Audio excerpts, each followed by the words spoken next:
That's a disgrace. It's wrong. Right. It's just wrong. So, And yeah. everybody sees that the fix is in. That was former Senator and Secretary of State John Kerry slamming the hearing of Supreme Court nominee Brett Kavanaugh and the GOP majority for not interviewing Mark Judge, who was allegedly in the room when Professor Christine Blasey Ford was assaulted. And Secretary Kerry joins me now. He has a new book, his fourth, Every Day is Extra. It's available now, third week on the New York Times bestseller list. Thanks so much for being here. I appreciate it. Thank you. It's good to see you again. I'm happy to be here. How are you doing? Doing great.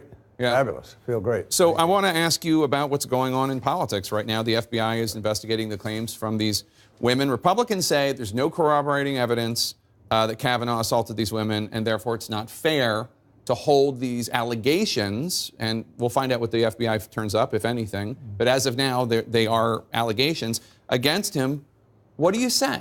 Well, the problem I have, Jake, and I think a lot of Americans have, is that people were saying there's no corroborating evidence before they had, in fact, investigated, and before there'd been a chance to talk to a material witness, the person who was in the room when the alleged incident happened. Now, that's why I said the fix is in. I mean, why are you bum rushing to a vote when you haven't yet fully investigated a serious allegation?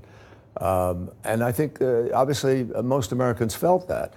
I think additionally, a lot of people now, as a result of the last hearing, have questions about, temperament, and did he tell the truth about his lifestyle and those other choices? I don't know the answer to that question, but I do think it's relevant to whether or not he was truthful to the United States Senate, to the process, and that's the question. So your book is great. It struck me at the beginning of the book, you talk about some of the encounters you had with the Kennedys. You're including with President Kennedy. You write glowingly about Ted Kennedy, but I want to ask you because I've heard Ted Kennedy's name invoked in the last week or two, and Bill Clinton's name invoked in the last week or two, by conservatives saying, Democrats ceded the moral high ground on a lot of these sexual assault and sexual harassment issues by standing by people like Bill Clinton and Ted Kennedy because of the good things in their view that they did. Well, no, I think that's. I don't think that's an accurate way to say it.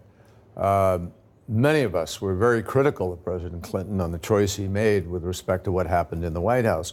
We just didn't believe, I didn't believe, let me speak for myself, that it was an impeachable offense. That's the issue.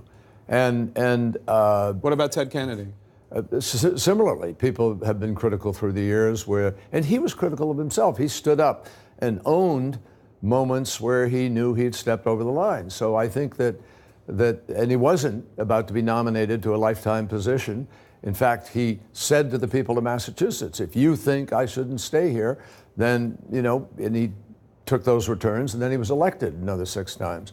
That's a very different thing from a lifetime confirmation to the Supreme Court of the United States, where you may have to rule on some of these issues that come up. And so, I think, who was it today? There was an article written about it was Larry Tribe, and Larry Tribe, may come from a particular ideology and place in the spectrum, but he's a highly distinguished constitutional law professor, somebody who was talked about for many years about being on the Supreme Court, but who, frankly, became part of that generation that wasn't able to ever be nominated because they'd written too much, because there was too much out there for people to play games with.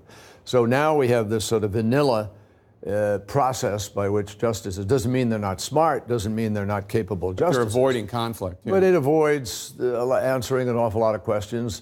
The confirmation process has really become how effectively can you avoid key questions on what you might do or what you've done. Right. And, it's too bad because I think there's a lot of legal talent that gets left by the wayside as a result. I want to talk about your book. You write a great deal in the book about the Iran deal, about which you're very proud, and you disagree with the administration very much on how they feel about it. It's become a controversy because you recently acknowledged that you stay in touch with the Iranian Foreign Minister Zarif.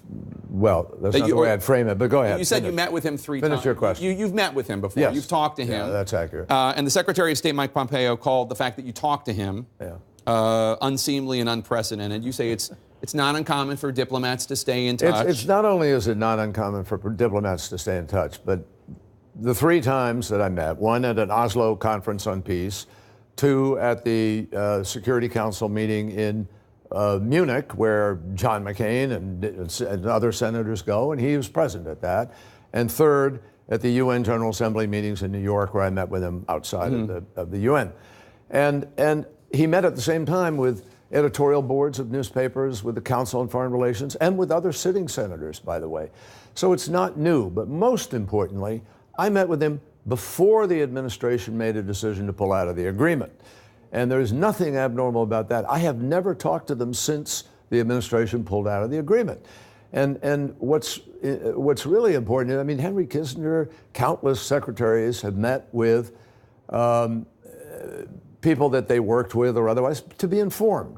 I'm not negotiating anything. I'm not doing anything except inform and exchanging opinions about where we are or aren't. It's helpful to the process, frankly. And I informed Secretary Pompeo of my point of view in a long telephone conversation that we had before they made the decision to pull out.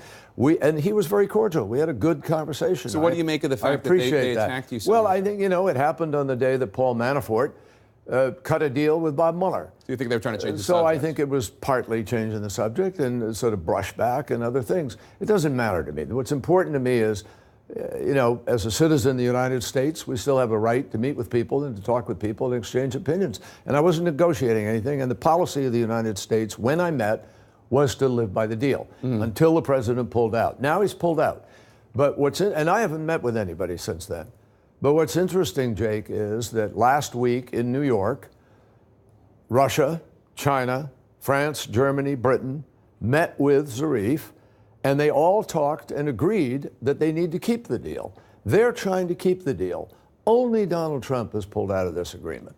And so I think people have to step back and say, wait a minute, what does President Xi know? What does President Putin know? What does the Chancellor of Germany know, and the President of France and the Prime Minister of Britain, who believe this deal is important to the safety and security of the world? I believe it is important to the world. We lost that opinion. The president's decided to pull out. And so we live with that. But it doesn't mean I can't express my opinion. Of course not. We're out of time. I want to recommend the book. You write in the book about your war experience in Vietnam, which I have never read you write so personally about. Well, before. I've never written about that. I've never written about the 2004 election or many of the things in the book. And the loss of your friend Pershing, which I know was big too. But I have to sneak in one quick 2020 question. It's like it's a 15-second answer. So Go for it. Okay. Yes, sir. Should the Democratic Party nominate somebody who is a fighting progressive or somebody who is from the tradition of the party that is more statesmanlike and moderate? Which side do you think? I think the Democratic Party has to nominate the person whose vision for the future is one that they agree with and who they believe can beat Donald Trump. That's it. And that is not going to be decided by me or someone else pontificating. It's going to be decided in the primaries and in the process.